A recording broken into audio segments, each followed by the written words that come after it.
Welcome to another deep dive. Today we're going somewhere you might not expect. A place hidden beneath the surface of a bustling city. Oh, Picture Chennai Central Station, a whirlwind of crowds and sounds and motion. okay. Now imagine 11-year-old Velu stepping off a train into this chaos, Okay. alone, Wow. exhausted, having just run away from home. Okay. This is where our journey begins. It's a powerful starting point. While Velu's story is fictional, it throws light on a harsh reality for many children in India. Poverty and family struggles often push them into a life on the streets. And into labor, far too young. Exactly. His arrival at Chennai Central is almost like being dropped into a different dimension. Oh. He's bombarded by crowds, the loudspeakers constantly blaring announcements, Right. and he's just trying to keep his balance after that long, jostling train ride. Sure. He has only a small bag of possessions and has been surviving on peanuts and jaggery for the past 2 days. That detail about his meager diet of peanuts and jaggery for 2 days is really important. It's a diet high in sugar and low in essential nutrients, which is sadly very common among street children. And I imagine has long-term health consequences. Absolutely. And while there are NGOs working to provide nutritional support, systemic change is crucial to address the root causes. Right. It really highlights the precariousness of his situation. Hmm. And in this moment of feeling utterly overwhelmed, a girl around his age named Jaya approaches him. Okay. She has this tough, almost streetwise demeanor. Oh. She's wearing a long shirt down to her knees and carrying a large sack. She's collecting dirty plastic cups. What do you make of this? Well, her clothing and her actions suggest she's a rag picker, which is a common occupation for impoverished children. This work often exposes them to unsanitary conditions and various risks. Which is particularly worrisome given her age. Of course. Jaya quickly sizes up Velu and guesses he's run away from home. Mm-hmm. There's real sharpness to her, a sense that she's already seen too much of the world for someone her age. Yeah. It speaks to the resilience street children often develop. They're forced to navigate dangerous environments, rely on each other for support, and essentially grow up far too quickly in a world that offers them little protection. And that resilience is immediately put to the test as Jaya leads Velu through the chaotic city streets. Mm-hmm. The sensory overload is almost palpable. Smoke, dust, vehicles whizzing past with barely an inch to spare. Even crossing the road seems like a life or death challenge. It really underscores the constant danger these children face every single day.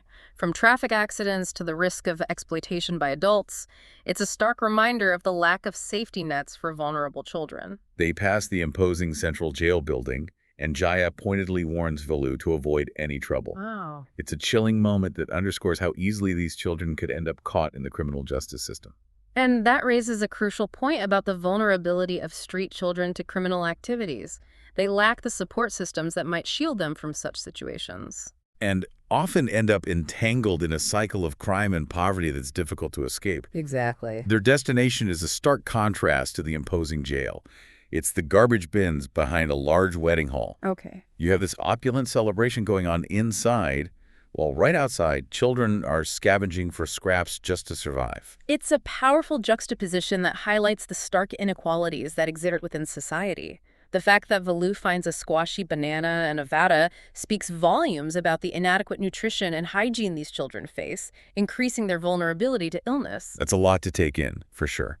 And we learn that Jaya makes a living as a rag picker, collecting discarded materials like plastic bottles and paper to sell. She even interacts with this character called Jam Bazaar Jagu, who seems to be a middleman, buying the recyclables to sell onto factories. This introduction of Jam Bazaar Jagu is our first glimpse into the workings of the informal recycling economy in India.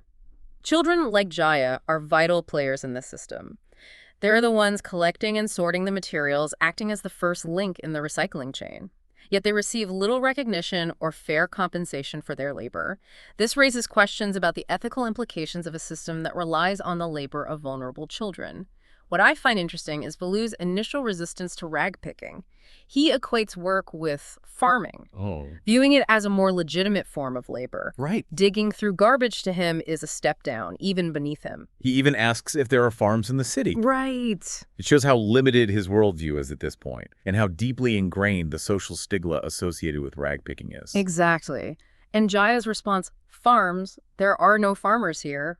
"We are rag pickers" is so telling. Mhm. There's no romanticizing it, just a stark acceptance of their reality. She explains to velu that they're not just collecting any rubbish. They target specific materials. Paper, plastic, glass.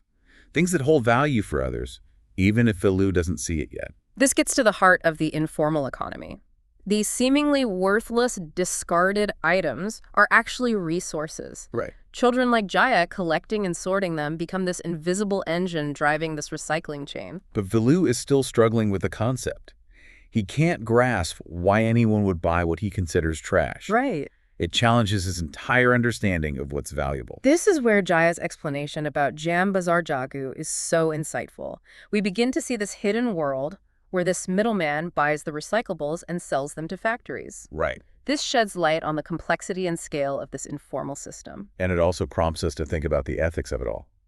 This system thrives on the invisibility of these children, their willingness to perform this difficult, often dangerous work that most would shy away from. It's a complex issue, without a doubt.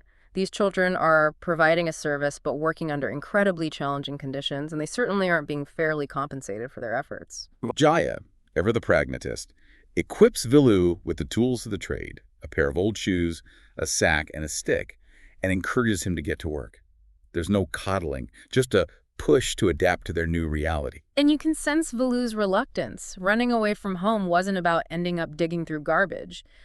But he's beginning to realize that survival in this city demands a different kind of resourcefulness. He has no choice but to follow Jaya's lead, at least for now. Right. The story really emphasizes this jarring contrast between the world velu knows and the world he finds himself in. The description of Jaya's home in Triplicane, a collection of makeshift huts built from scraps of metal and tires and whatever they could salvage, is a striking example of that contrast. Right. Velu, coming from a village, is taken aback by the precariousness of it all.